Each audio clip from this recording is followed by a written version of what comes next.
China, India, are two of the largest economies, going forward. You can't hate China and India and hope to have a prosperous economic future. You have to learn how to live with them and take advantage of the opportunities that they offer. I used to like to cite that example, like when you go to a Chinese restaurant and you have dessert, there's usually, ginkgo nuts, okay? And I remember that if we're in a table of 10, you have to discreetly divide how many each person gets, maybe you'll get 2 each. But now, with China FTA and advancement in agriculture, ginkgo nuts, everyone can have ginkgo nuts. They're so cheap. The problem is now not too few, but too many in your bowl of dessert. So it gives you opportunities and choices, more. This is for the consumer. But yes, of course, if you're in government and countries, you have to balance, the different interests, yes? COVID-19, or even we had big flooding in Thailand, in Ayutthaya, that affected the supply chain for hard disk drives, for the world. So COVID-19 has exposed, fragility of global value chains or global supply chains.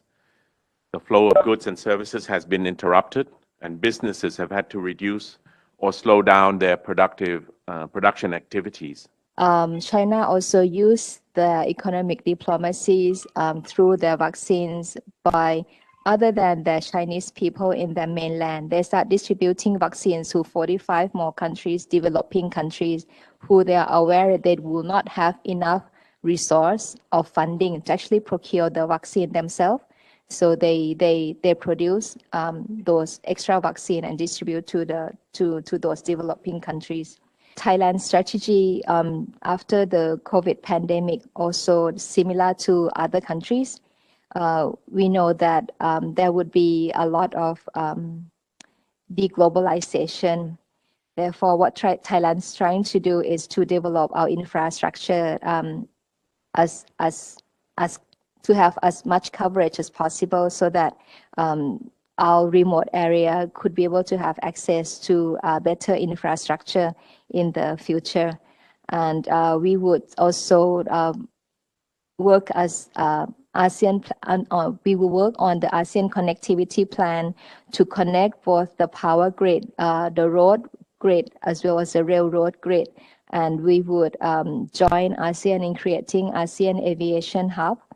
And within Thailand also have, currently we have 13 free trade agreement, 7 on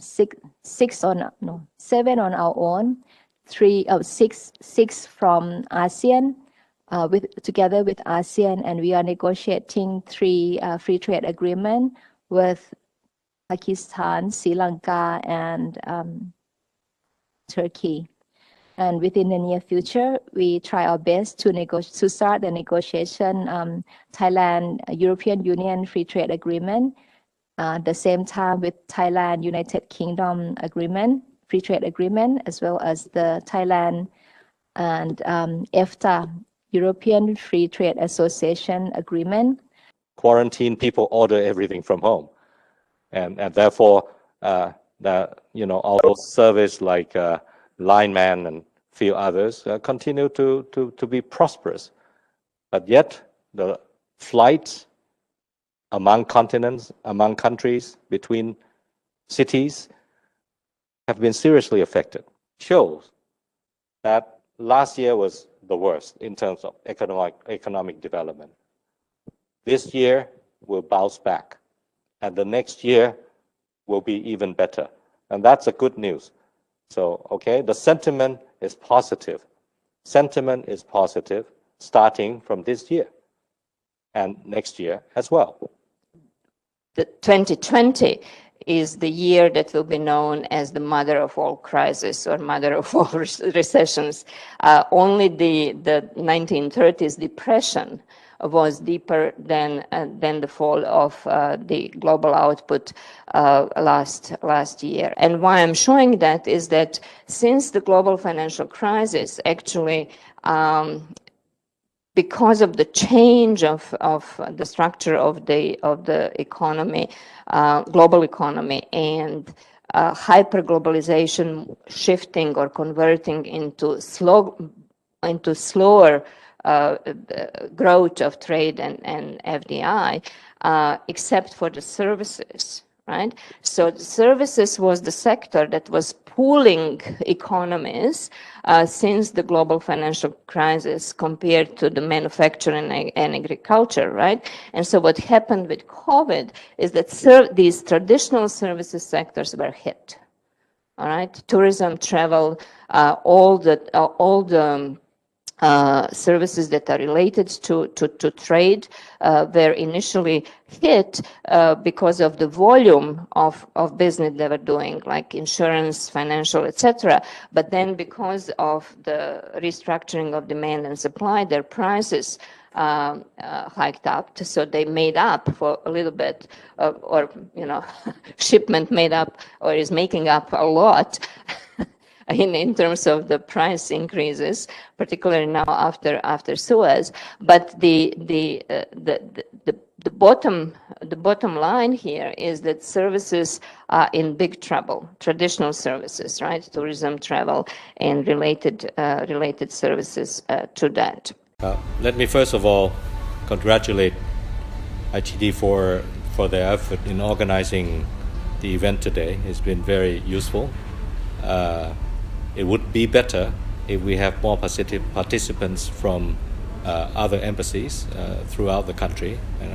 And I know this is the first of many to follow, and I wish that you would continue to do this good work, which give a platform for the embassies in order to interact with stakeholders in Thailand for mutual benefit of the country they represent and also the country that they would have economic development with Thailand. So keep up the good work and continue to do more and more. It would be definitely welcome. Today was a session on economic diplomacy, and we have heard from Thai experts very relevant and informative sessions informing us on the process of evolution of COVID crisis and Thai position, including with regional cooperation with the neighboring and other countries.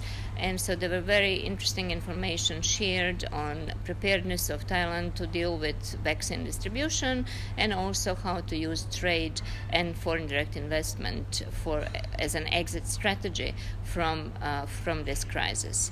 So I'm looking forward for ITD, which is a member of ArtNet, to continue organizing these useful courses and to enable knowledge sharing and information sharing with domestic and foreign stakeholders.